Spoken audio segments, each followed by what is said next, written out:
Students, today we will learn about integrated rate equation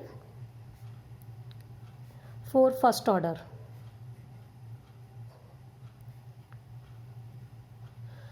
Integrated rate equation for first order and half-life. So, to explain this, just I am taking a hypothetical reaction that we discussed yesterday, right? So, if I am taking reactant R and it is giving product P. Okay. Now, what will be the rate for this? Rate will be change in concentration of reactant with time. देखिए, change, that is D, in concentration, square bracket, of reactant, that means R, upon dt, that means change in time. Why we are putting a negative sign? Yesterday we discussed that it is signifying what it signifies. Negative sign बताता है कि change in concentration of reactant is decreasing. Okay, concentration of reactant is decreasing with the time. Time के साथ अगर reactant का concentration कम हो रहा है तो हम लोग यहाँ नेगेटिव साइन लगाएंगे. बट रेट लॉ क्या लिखा था हमने कल? रेट लॉ कहता है कि rate will be equal to के R raise to the power 1. कल हमने पढ़ा था कि अगर यहाँ पावर 1 है तो यानी कि ये कौन सा ऑर्डर है? फर्स्ट ऑर्डर रिएक्शन होगा. Okay, now so I can write this equation d are by d t is equal to के आर 1. ओके, नाउ ये आप देख रहे हैं कि यहाँ D है, इसका मतलब ये कौन सा फॉर्म है? It is differentiated form. Now इस D को मुझे हटाना पड़ेगा, तो मैं क्या करूँगी? इसका डेफिनेटली इंटीग्रेशन. कैसे करेंगे हम? थोड़ा सा शफलिंग करते हैं. मैंने इस रिएक्शन को थोड़ा सा शफल किया. कैसे? इस R को इधर ले गई, dt को इधर ले गई. D R upon R is equal to के D T. Right, now integration, doing integration both side. मैं इसको बिना लिमिट के कर रही हूँ. Minus T R upon R is equal to K constant है. इंटीग्रेशन में इसका कोई रोल नहीं है. And integration of D T. Right, so minus D are by R का बाय फॉर्मूला इंटीग्रेशन क्या होगा? इसका इंटीग्रेशन होगा minus natural log r is equal to के. डी टी का क्या हो जाएगा? T. And if we are doing it without limitation, so we will put a constant and that will be integration constant I.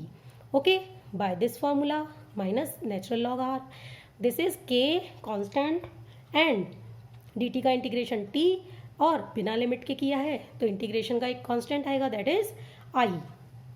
Now मुझे इस I की integration constant की value निकालनी होगी, तभी मैं इसको इक्वेशन को कंप्लीट कर पाऊंगी. तो इंटीग्रेशन कांस्टेंट की वैल्यू कैसे निकालेंगे? So how to calculate the integration constant? So to find its value we apply a condition. What is that condition?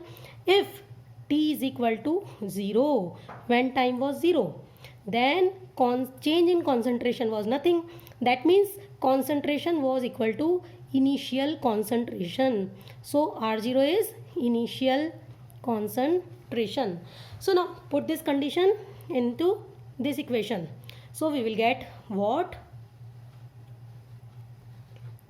So we will get minus ln R0 is equal to k. T0 ही रख दिया है हमने, T जब 0 था, plus I. सो ये term तो 0 हो जाएगी. सो हमको क्या मिलेगा? I is equal to minus ln natural log R0. I think यहाँ तक का आपको क्लियर हुआ होगा. Now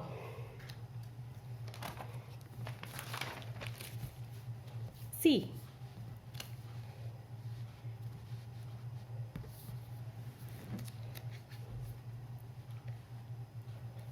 if we are putting this condition in the equation, जो हमें पहले मिली थी, व्हाट वाज दैट?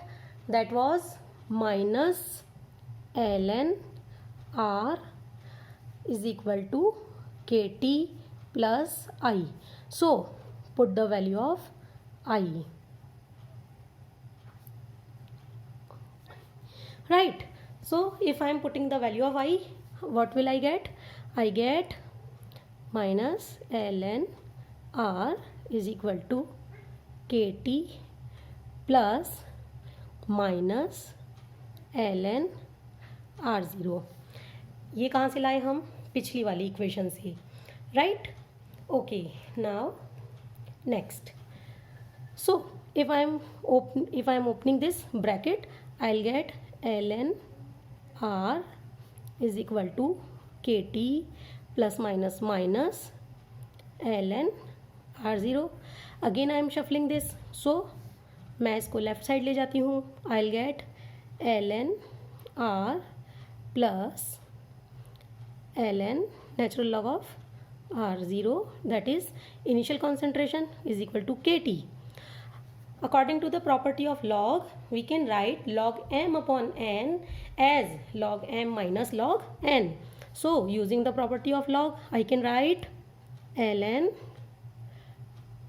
ये प्लस वाला है ऊपर रहेगा, ये माइनस वाला है नीचे जाएगा, इज इक्वल टू के T. Okay, now see, if I want to calculate k, then I will write k is equal to 1 upon t ln r0 upon r.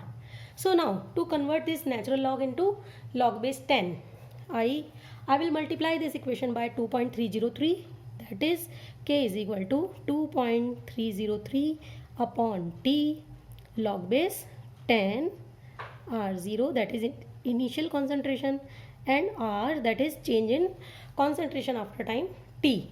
So this equation, this is very very important equation. This is known as integrated rate equation for the first order reaction.